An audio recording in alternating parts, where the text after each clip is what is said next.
Di bulan September ini, topik kita adalah the power of praise and worship. The power of praise and worship to rise up and be victorious. Kuasa dalam pujian dan penyembahan untuk bangkit dan menjadi pemenang. Ya, kuasa di dalam pujian dan penyembahan untuk bangkit dan berkemenangan. Pujian dan penyembahan itu kalau dinaikkan dengan benar, itu menghadirkan kuasa Tuhan. Setidaknya ada dua kisah yang sangat menarik di Alkitab. Satu di Perjanjian Lama, satu di Perjanjian Baru. Tapi tentunya banyak ya, tidak hanya dua ini. Tapi yang saya mau tunjukkan, yang pertama itu di Perjanjian Lama. Di 2 Tawarik pasal 20, itu dari ayat 1 kalau kita baca. Itu kisah bagaimana ketika kerajaan Yehuda, waktu itu rajanya Yosafat, itu mau berperang. Mereka itu mau dikepung, ya. Mereka mau diserang oleh musuh mereka. Dan kalau kita baca di Alkitab, itu bagaimana Raja Yosafat itu mencari tuntunan Tuhan. Dia berdoa, ya, dia dengan pasukannya, kemudian sepakat, ya, ada firman Tuhan yang berkata untuk dia itu teguh, ya, tidak takut dan percaya kepada Tuhan, ya, lalu melakukan apa yang memang Tuhan perintahkan. Jadi itu bisa dibaca dari ayat 1 ya, di 2 Tawarik 20 mulai ayat 1. Jadi ceritanya orang memberitahu kepada Yosafat ada laskar besar yang datang untuk menyerang. Lalu Yosafat takut dan dia mengambil keputusan untuk mencari Tuhan. Tidak hanya itu, dia menyerukan seluruh Yehuda supaya berpuasa. Dan mereka berkumpul untuk meminta pertolongan daripada Tuhan. Kemudian setelah Yosafat berdiri, ya, berdoa, kemudian akhirnya datang firman Tuhan, ya, lewat salah seorang nabi, ya, seorang Lewi dari Bani Asaf. Dan nabi ini bilang jangan takut, ya, sebab yang berperang itu nanti Tuhan, ya, bukan kamu. Dikatakan jangan takut dan terkejut, majulah besok menghadapi mereka, Tuhan akan menyertai kamu. Lalu Yosafat berlutut, ya. Kemudian di ayat 19 dikatakan, orang Lewi dari Bani Kehat dan Bani Korah bangkit berdiri untuk menyanyikan puji-pujian bagi Tuhan Allah Israel dengan suara yang sangat nyaring. Ya. Kemudian Yosafat bilang, dengar hai Yehuda dan penduduk Yerusalem, percayalah kepada Tuhan Allahmu dan kamu akan tetap teguh. Percayalah kepada nabi-nabinya dan kamu akan berhasil. Tindakan selanjutnya yang dibuat adalah dia mengangkat orang-orang yang akan menyanyi nyanyian untuk Tuhan dan memuji Tuhan dalam pakaian kudus yang semarak. Pada waktu mereka keluar di muka orang-orang bersenjata sambil berkata, nyanyikanlah nyanyian syukur bagi Tuhan, bahwasanya untuk selama-lamanya kasih setianya. Nah, lalu ayat 22 ini, ya. Ketika mereka mulai bersorak-sorai dan menyanyikan nyanyian pujian, dibuat Tuhanlah penghadangan terhadap Bani Amon dan Moab dan orang-orang dari pegunungan Seir yang hendak menyerang Yehuda sehingga mereka terpukul kalah. Dan akhirnya musuh mereka ini saling menumpas, saling membunuh satu dengan yang lain. Dan ketika orang Yehuda sampai di tempat peninjauan di padang gurun, mereka lihat semuanya sudah jadi bangkai, sudah mati, mereka saling bunuh. Dan akhirnya Yosafat turun, tinggal menjarah barang-barang yang ada. Mereka menemukan banyak harta dan saking banyaknya butuh 3 hari untuk mengumpulkannya. Itu kuasa pujian, ya, yang luar biasa. Itu di Perjanjian Lama. Coba kita lihat sekarang Perjanjian Baru, satu contoh dari Kisah Rasul pasal 16 ayat 25. Kalau ini ceritanya, Paulus dan Silas waktu itu mereka ditangkap, ya. Mereka dianiaya, mereka kemudian dilemparkan ke dalam penjara yang paling tengah. Ya, mereka dibelenggu di situ, tapi kita lihat ini contoh yang luar biasa dari Paulus, ya. Walaupun ya kalau secara logika dia punya banyak alasan untuk marah, untuk kecewa, untuk protes. Karena kan dia melayani Tuhan, ya. Dia mengikuti Tuhan, waktu itu dapat tuntunan untuk untuk menyeberang ke daerah Makedonia, dan mereka ke sana, ya. Kemudian mereka melayani, menyampaikan firman Tuhan, lalu orang-orang diselamatkan, dan akhirnya gara-gara ada seorang perempuan yang biasanya itu kayak dukun begitu, ya. Nah, orang ini punya majikan, ya, yang lewat perempuan ini, seorang wanita yang punya roh tenung, biasanya menghasilkan banyak uang. Tapi ketika Paulus mengusir roh tenung yang ada dalam perempuan itu, ya, langsung kemampuan perempuan ini untuk menghasilkan uang, karena sebelumnya ada roh tenung dalam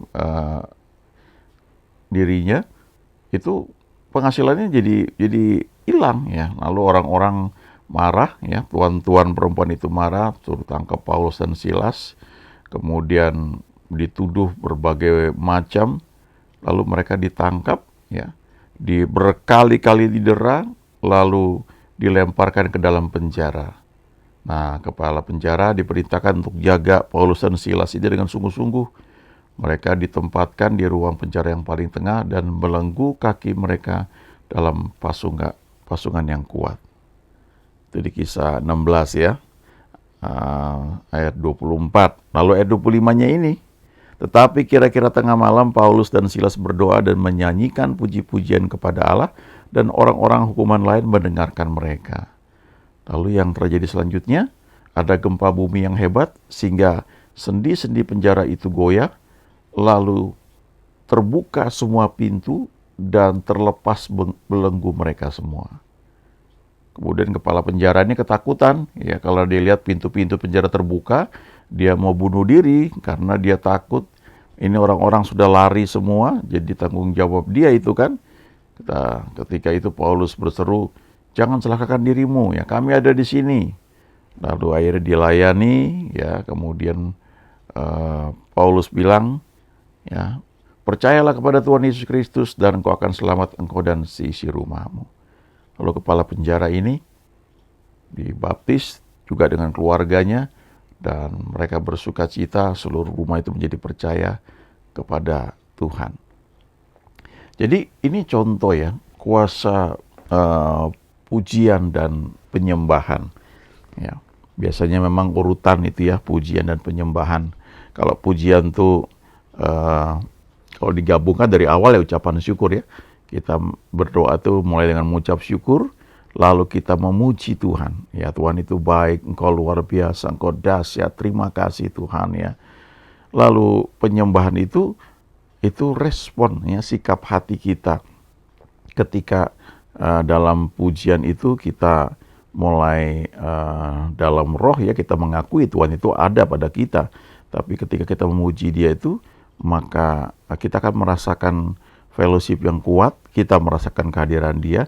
Nah, respon kita itu, ya, kita menyembah Dia bukan lagi sekedar karena Dia baik, ya, tapi because of who He is, ya. Kita menyembah Dia, kita tidak peduli lagi apapun keadaan kita, tapi kita mengagumi Dia, kita menikmati persekutuan dengan Dia. Nah, kalau dalam situasi yang sulit, ya, kita bisa lalui hal tersebut dengan pujian penyembahan, maka powernya itu akan luar biasa, itu akan real, ya, bahkan nyata sampai ke dunia fisik, seperti yang dialami oleh Paulus dan Silas. Lalu ada contoh yang baik ya dari kehidupan Abraham. Bagaimana Abraham ini juga dia tidak semalam, bagaimana dia belajar percaya kepada Tuhan. Dikatakan di Roma 4 ayat 19 bahwa imannya tidak menjadi lemah. Iman Abraham ini tidak menjadi lemah, walaupun ia tahu bahwa tubuhnya sudah sangat lemah. Ya. Dan usianya telah kira-kira 100 tahun. Dan bahwa rahim Sarah telah tertutup. Jadi Sarah ini sudah nggak mungkin punya anak. Tapi Tuhan berjanji kepada Abraham bahwa kamu akan punya anak kandung. Ya. Jadi walaupun tubuhnya sudah lemah, secara logika nggak mungkin dari pihak Abraham ya, tapi juga dia tahu juga bahwa Sarah itu sudah nggak mungkin punya anak lagi, tapi dia tetap memutuskan untuk percaya kepada Tuhan. Ini yang luar biasa ya. Tapi jangan lupa ini sudah perjalanan Abraham sekian puluh tahun. Karena kan sudah dikatakan sudah kira-kira 100 tahun usianya. Sementara waktu dia dipanggil dari Haran, usianya 75 tahun. Jadi sekitar 25 tahun itu ya, sudah hampir 25 tahun. Tapi sebelum dia berhenti di Haran, Tuhan panggil dia lagi untuk yang kedua kalinya. Sebelumnya dia ada di Ur Kasdim. Ya, di Ur Kasdim itu dia tinggal dan Tuhan panggil dia keluar dari Ur Kasdim. Dia keluar dengan istrinya, ayahnya yang namanya Terah juga ikut, keponakannya juga ikut. Jadi artinya sekian puluh tahun itu ya diperlukan untuk Abraham itu belajar percaya kepada Tuhan. Kalau kita lanjutkan ayat berikutnya di ayat 20, tetapi terhadap janji Allah ia tidak bimbang karena kepercayaan. Malah ia diperkuat dalam imannya dan ia memuliakan Allah. Dengan penuh keyakinan bahwa Allah berkuasa untuk melaksanakan apa yang telah ia janjikan. Karena itu hal ini diperhitungkan kepadanya sebagai kebenaran.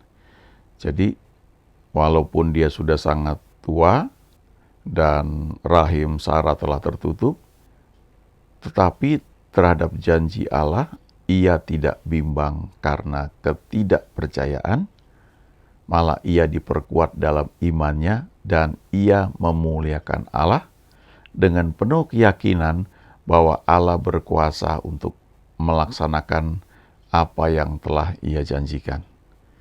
Dari ayat ini banyak lagu rohani yang diciptakan ya. Di antaranya dia sanggup melakukan apa yang telah ia janjikan. Nah, ini sikap Abraham yang bisa kita pelajari ya. Kenapa dia tidak bimbang karena ketidakpercayaan? Sebaliknya malah ia diperkuat dalam imannya dan ia memuliakan Allah dengan penuh keyakinan bahwa Allah berkuasa untuk melaksanakan apa yang telah ia janjikan. Nah, kenapa bisa seperti itu?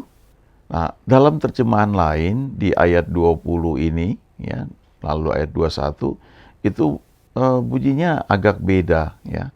Kita bisa belajar salah satu misalnya dari terjemahan Amplified Bible. Ya. Saya dengar sekian tahun yang lalu ketika seorang hamba Tuhan khotbahkan hal ini, ya, Suzette Hathings, ya. Dia bilang bahwa di ayat 20 ya, no unbelief or distrust made him waver, atau bertanya-tanya dalam keraguan concerning the promise of God ya.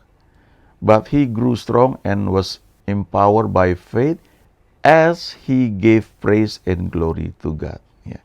Jadi nggak ada ketidakpercayaan, nggak ada keraguan, ya, pertanyaan yang membuat dia ragu ya, tentang janji Tuhan.